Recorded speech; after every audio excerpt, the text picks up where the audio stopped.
what's called the New Testament written, now we don't know what we have and what we don't have.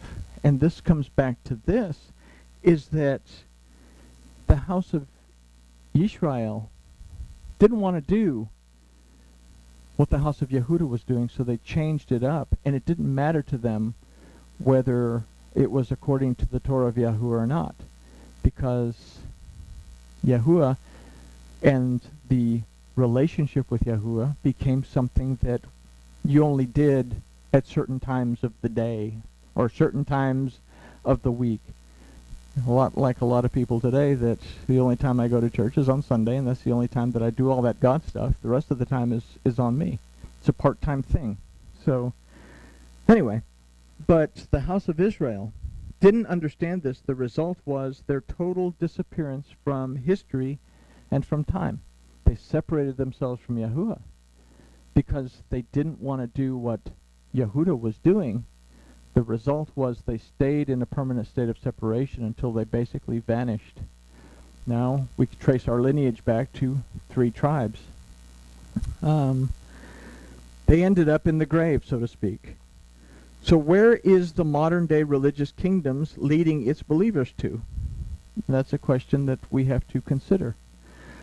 So let's move on to verse 7, that if we're clear on what we've just considered, we'll also be clear. Hopefully everybody's clear on what we just considered. Okay. Verse 7 says, "The days of visitation have come. The days of recompense have come." Sounds good. We're going to get visited and we're going to get paid back. Woohoo! "And Yisrael shall know it." All right.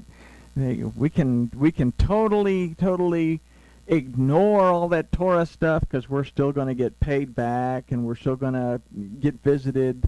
We're going to have this relationship, but we don't have to follow any of that Torah stuff. Because we're living in a New Testament now, we don't have to. Anyway.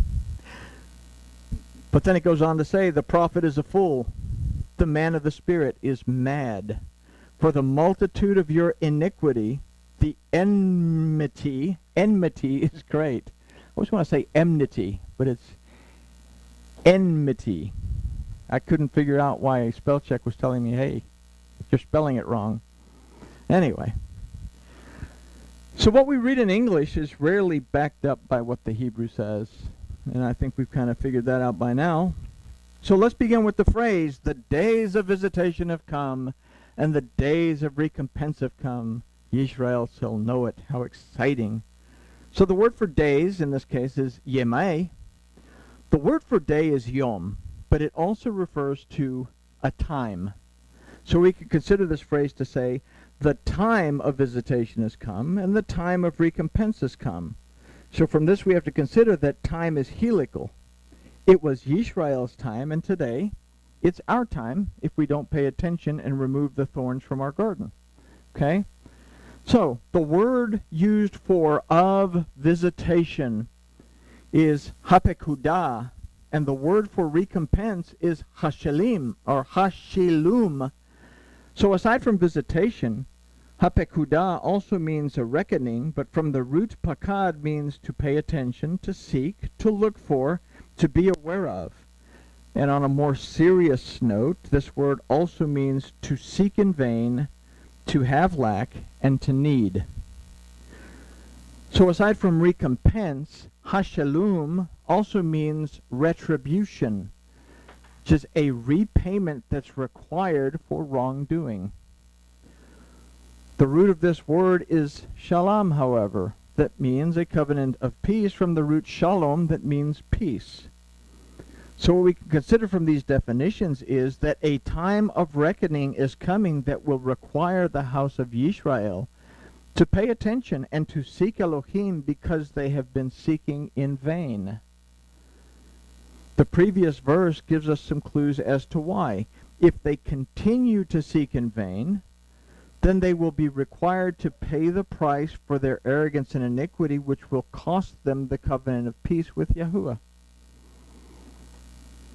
So if we consider this prophecy, then the modern kingdoms of Judaism and Christianity must also become aware and begin to pay attention and seek Yahuwah their Elohim, or also risk the price of losing the covenant of peace.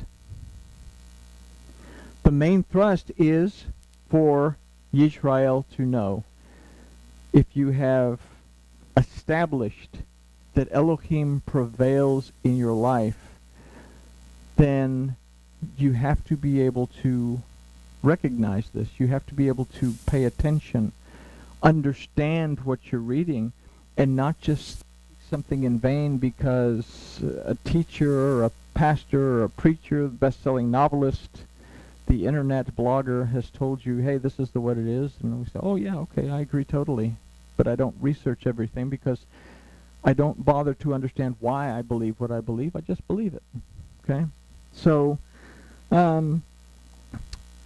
it's something that Judaism and Christianity also have to become aware of, that they can lose this covenant of peace. Yisrael has to know they must pay attention to what they seek and stop seeking in vain. The problem as to why Yisrael is stumbling, and perhaps the reason the modern-day religious kingdoms are stumbling in their ability to pay attention and not to seek in vain, is found in the phrase, the prophet is a fool, the man of the Spirit is mad. The word for prophet is nabi, that simply refers to a human messenger. The Nabi hears from Elohim, and he passes on the message to humankind. It was given the term prophet because it's somebody that supposedly can see into the future, and now we have this concept of prophecy that we look into the future because these are prophetic books. But these are messages from Elohim as to how to apply the Torah and things to be aware of. So this word Nabi means a human messenger, unlike Malakim that means a messenger from the realm of Elohim. We call it in the Greek term angel. But the human messenger that was supposed to represent Elohim is called a fool, from the word evil, that aside from fool means one who despises wisdom and one who is perverse. So if the Nabi despises the wisdom of the Torah and perverts it, he will lead those who listen to him astray. Hoshea said that there would be many false prophets and that some of them would prophesy in his name. So where do we find these Nabis? We find these Nabis behind the pulpits of large and small congregations. They're the authors of best-selling books. They're the blogger who happens to get people's attention. We have a lot of Nabi, okay? We have a lot of prophets. So, let's consider the man of the Spirit being mad. The word for man here is ish, and we've considered in past studies that ish represents the physical aspect of worship. It's the spirit that is produced from misled worship that is mad. It's interesting, the word used for mad here is mashuga, that we have a very unpleasant term in Yiddish, mashugana. When we say that person is a mashugana, that person is nuts, that person is crazy. Okay, so it's in the Torah, or it's in the prophets, great. Mashuga, that also means to not be of a sane mind. The thought process has been disturbed. So we can consider this, from this, that when a false message is given and adopted into physical worship, it causes a disturbed thought process. We receive dogma that doesn't line up with the Torah. We apply that dogma to our lives. Over just a few generations, that false dogma becomes truth. And before we know it, we are 2,000 years down the road where we're figuring out that that doesn't line up with the Torah. But what do we get? We come up with more dogma that says, oh, well, we're no longer living under the old law, so it doesn't have to line up. We don't need emet. As long as it's right here in the New Testament, we're good to go. And that was the thought process that started with Marcion and then eventually blew up around the 4th century with Constantine and the bishops, that it was the New Testament and only what Christ had to say was relevant. and that the apostles were direct representatives of Christ, so what they had to say was relevant. And Paul, since he had been knocked to the ground and had a vision of Christ, he was also an apostle, and everything that they say is more important than what Hoshea had to say in the Bezoras, because that's no longer, we don't even pay attention to that. We pay attention to what the epistles say, and we definitely don't look at the prophets, and we don't look at the Torah. And we're told that we're no longer responsible for looking at the prophets and the Torah. And you say, let's study the book of Leviticus, and people look at you like you've lost your mind because the book of Leviticus is boring, right? So, I'm so happy I got that off my chest. Anyway, so we will accept any teaching because we believe the messenger, but we don't question the message. If the message is a delight, if it tickles our ears, we're quick to accept it without much verification of where it came from. Yahushua said, there's going to come people, they're going to teach you, you're going to listen because they tickle your ears, but they're teaching you the wrong thing. Okay? So once the message becomes part of our system of belief, it's very difficult to remove it. And this takes us back to having to pay attention and not simply seek in vain. Why do you believe what you believe? Is the messenger's message based on the Torah, and does it find consistent agreement from the beginning all the way through to the end? That's the most important thing. That's how we verify it. Does it line up with the Torah? Is it repeated anywhere in the writings of the prophets? And is it repeated by the Master, by Yahushua, in the Bezoras? It's irrelevant what Peter or John or Jacob have to say. We're looking at what Yahushua specifically has to say.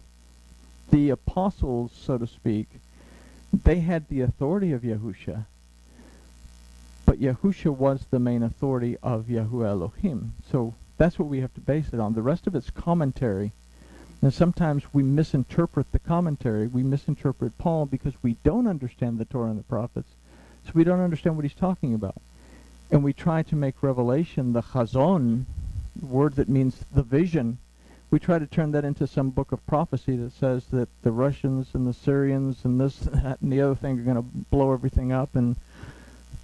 But we miss the very message that is telling us that basically it's a lesson teaching us about ourselves and how to return to that relationship with our Elohim so that we remain within the gates in the end. But anyway, if we fail to pay attention, iniquity, which is Torahlessness, begins to multiply. The result is a separation from Yahuwah Elohim. Again, we're outside of Gan Eden, his hedge of protection and his delight. Thus, the enmity is great.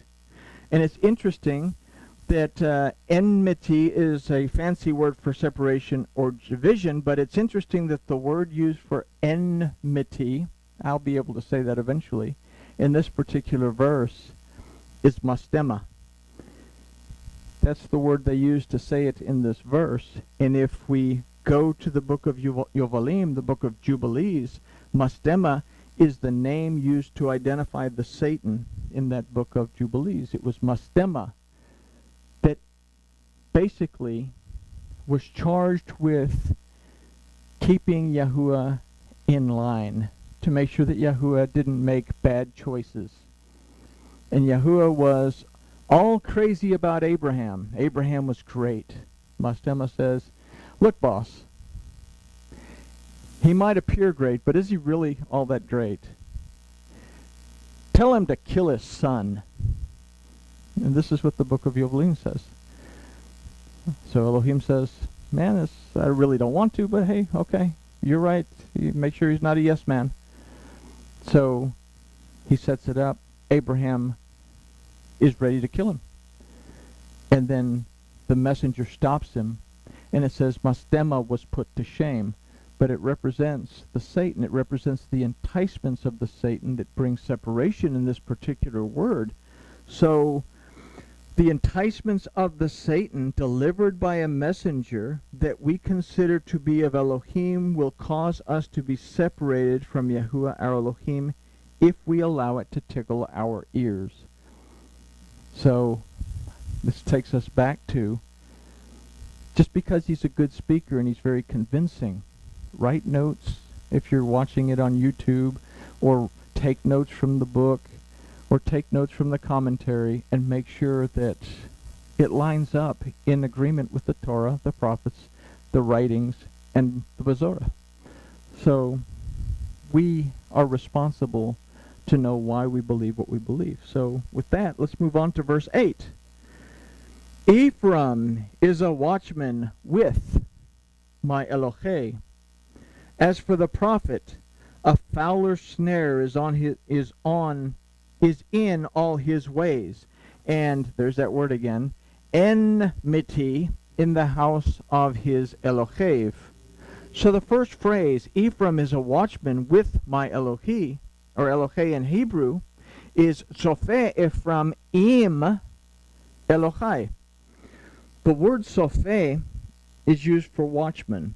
And the root of this word is Safa, that means to keep watch and to observe closely. The word Ephraim means to be fruitful, or it means doubly fruitful. The word for with us, or with, is im, that means with, as in being united to something. It literally, this word means being attached to something. Okay? What we can consider from this is those who are fruitful are the ones that remain closely attached to Elohim by being careful, to be observant, and to keep a watch on what the word of Yahuwah says. Okay? There's two parts to this verse. They are not easily ensnared by the prophet, whose ways are compared to a fowler snare, causing the division in the house of Elohim. And this is where it comes very handy to understand not only the Hebrew letters, but what the words that describe the Hebrew letters are. In this case, we have the letter Zadi, that as a word means a snare, but being the root of the word Zadik represents righteousness. Yahusha said to be wary of wolves who come dressed in a sheep's disguise. We listen to a lot of people. We read many commentaries, but we must be familiar with what the Torah says before we allow anything into our belief system. We have to Zofeh Ephraim im Elohim. We must produce good fruit by attaching ourselves to the word of our Elohim, and then being closely observant to what it says. If what we are presented with is not in agreement with the Torah, we must discard it. If we do not, we fall into the category of the house of Israel, who is described in verse 9. We have this idea, this prophet has become a fowler's snare. Okay? This messenger has become a snare. Okay? What is a fowler snare? It's something that catches birds. Okay? The word for bird in Hebrew is off. But the first time that we see the idea of winged fowl in the Torah is in this word kanaf, that means something that spreads out and comes in, and it's the first time that we see the kaf as the root of a word in the Torah. Kaf represents blessings. So he's become a snare to your blessings. But this prophet brings a type of righteousness forth that deceives you and then entraps you and then takes away the blessing of your peace and can remove you from the covenant of peace within the gates of Elohim. So this is what we have here for us that speaks to us more directly from this particular idea. We have to be, in order to be fruitful, we have to pay very careful attention and be attached to our Elohim. We have to have that spiritual connection so that we understand why we believe what we believe and why some of the things that we read or see don't line up with the Torah, and we can reject those things. So, anyway, the house of Israel, who's described in verse 9, they have deeply corrupted themselves as in the days of Gibeah. He will remember their iniquity. He will visit them for their sins. There was that word visit again. So we can understand this phrase, they have deeply corrupted themselves, clearly from what we've considered to this point. I've allowed false teaching in my life. I've accepted it. I've applied it to my belief system. So in the midst of that, Yisrael had corrupted themselves. They'd taken in all these other deities and all these other concepts from around them. The same thing has happened today with the modern religious kingdoms. We've taken in all these other concepts, but we've kind of strayed away from the one thing that keeps us united to our Elohim. So the phrase, as in the days of Gibeah, is going to reinforce this. The name Gibeah means hill, and it was one of the 3 hills that was used for illicit worship. Why 3 hills? You know, if 3, we say 3 represents Gimel, and Gimel represents pride, represents wealth. It can represent positive pride, or it can represent arrogant pride. So what do we see? If these 3 hills at Gibeah where illicit worship went into, then it's that form of arrogant pride that I'm not going to change my belief system because it's been around for 2,500 years. This is, you know, the seminary has taught this since it was open 200 years ago. They can't be wrong. They have doctors of theology that work there. But from the balance of this verse, we can understand it topically that Yahuwah will remember iniquity and he will visit them for their sin.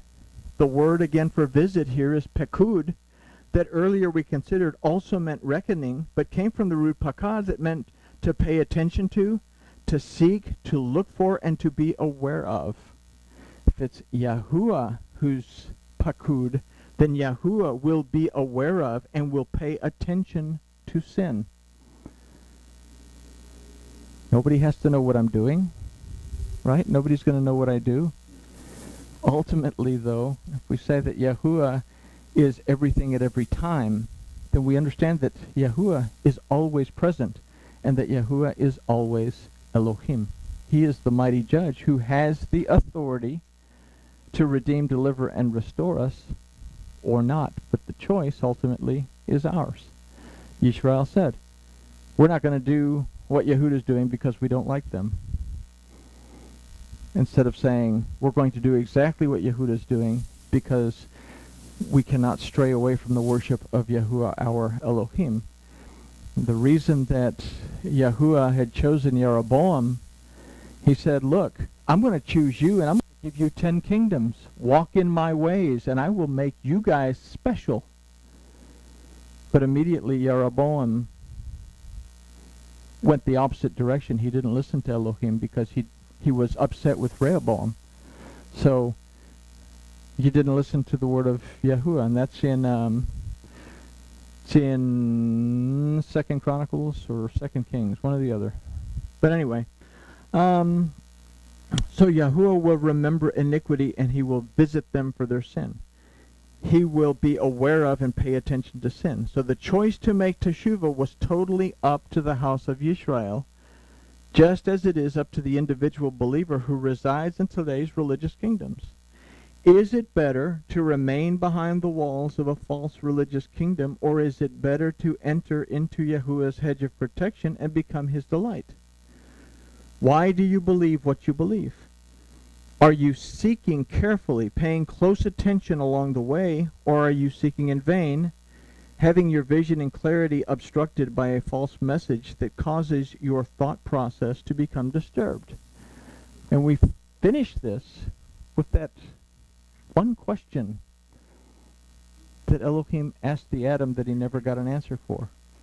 Where are you? And that's the question that he's constantly asking us and that we should be asking ourselves. Where am I? Where is my relationship? Where am I now? Where am I going? And what is my plan to get there? It's basic marketing.